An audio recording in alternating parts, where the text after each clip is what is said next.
파이오니어 여러분 반갑습니다. 앞 영상들에서 파이 네트워크의 기술적 심장부인 파이RC 표준들을 뜯어봤다면 이제는 진짜 정글로 나갈 시간입니다. 제가 영상에 한 번씩 올리는 3개월 변동 차트에서 여타 코인과는 궤를 달리하는 독보적인 흐름으로 기관급 자금력이 가격을 밀어올린다는 느낌을 주는 코인이 있었죠? 바로 텔레그램이라는 압도적인 인프라를 등에 업은 톤 코인입니다. 야, 톤은 벌써 텔레그램 안에서 돈 주고받고 게임도 하는데 파이는 이제 스마트 컨트랙트 구축 중 아니냐? 이런 말 들으면 속상하시죠? 톤은 이미 수염난 성인 같고 우리 파이는 아직 기저귀 찬 어린애처럼 보일 수도 있습니다. 하지만 여러분, 진짜 승부는 이제부터입니다. 오늘 영상에서는 톤 코인의 화려함 뒤에 숨겨진 약점, 그리고 AI 기업들이 밤잠 설쳐가며 파이의 KYC 데이터에 침을 흘리는 진짜 이유를 아주 세세하게 풀어드리겠습니다.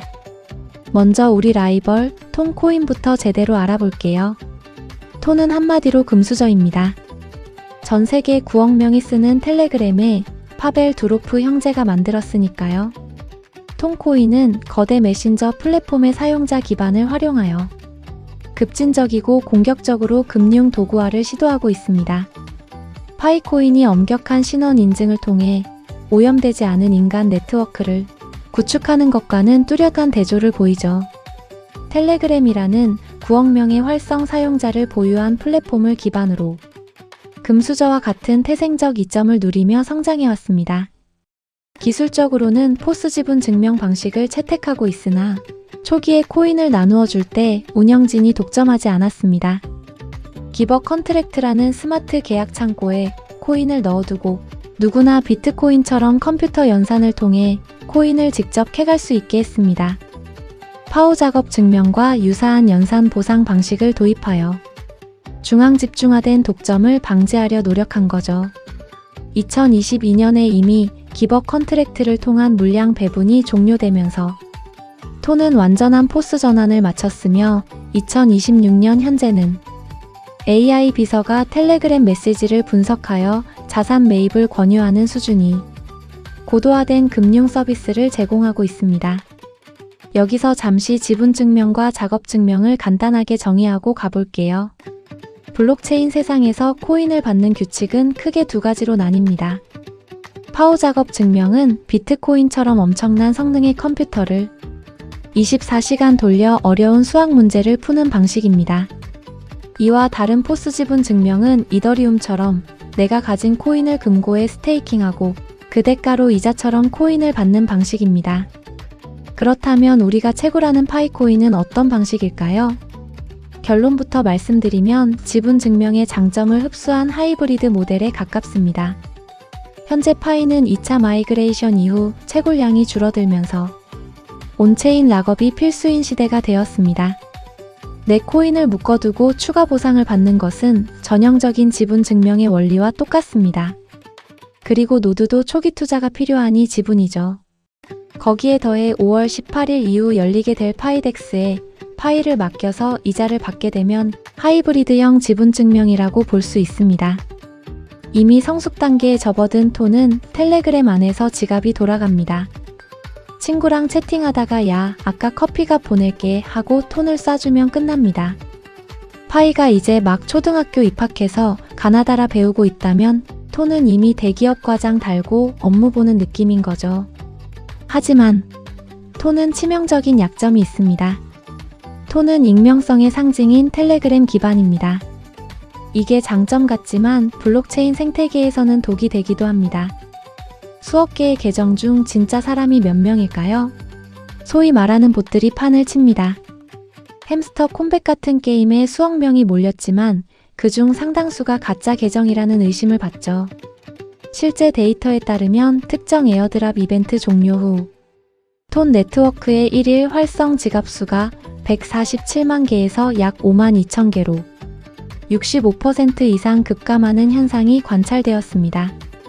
톤코인은 이러한 한계를 극복하기 위해 AI 생체 인식 스타트업인 휴먼코드와 파트너십을 맺고 손바닥 인식 기반의 신원 확인 프로그램을 도입했습니다.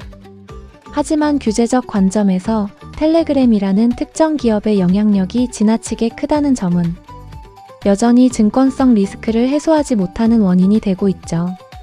SEC의 16종 디지털 상품 명단에서 톤이 누락된 배경에는 이러한 중앙화된 관리 구조와 과거 텔레그램의 소송 이력이 작용한 것으로 분석됩니다. 거북이처럼 내실을 다지며 점진적으로 성장해온 파이에 비해 텔레그램이라는 엔진을 달고 공격적으로 영토를 확장해온 톤은 이제 진정한 탈중앙화인가? 라는 냉혹한 시험대에 올라와 있습니다. 여기서 우리 파이의 역전 카드가 나옵니다.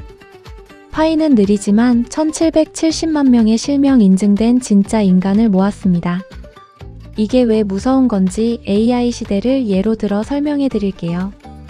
여러분, 요즘 챗GPT나 소라 같은 AI 보시면서 어떤 생각 드세요? 와, 진짜 사람 같다 하시죠? 그런데 AI 기업들이 요즘 공포에 떨고 있는 현상이 하나 있습니다. 바로 모델 붕괴입니다. 비유를 들어볼게요. 강아지 사진을 보고 AI가 강아지 그림을 그립니다. 그런데 나중에 AI가 자기가 그린 AI 그림을 보고 다시 학습하면 어떻게 될까요? 점점 강아지가 괴물처럼 변합니다. 이걸 데이터 근친교배라고도 부르죠.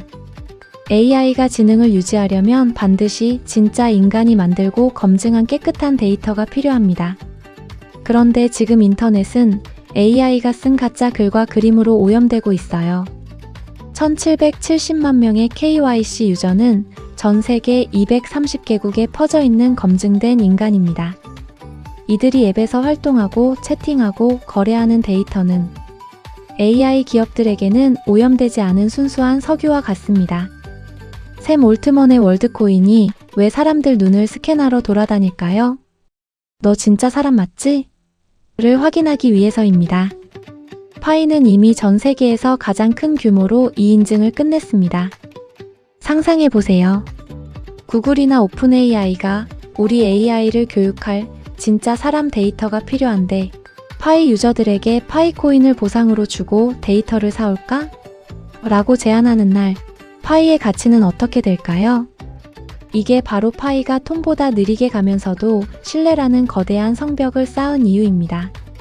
자, 톤의 이야기에서 우리가 배워야 할 점은 무엇일까요?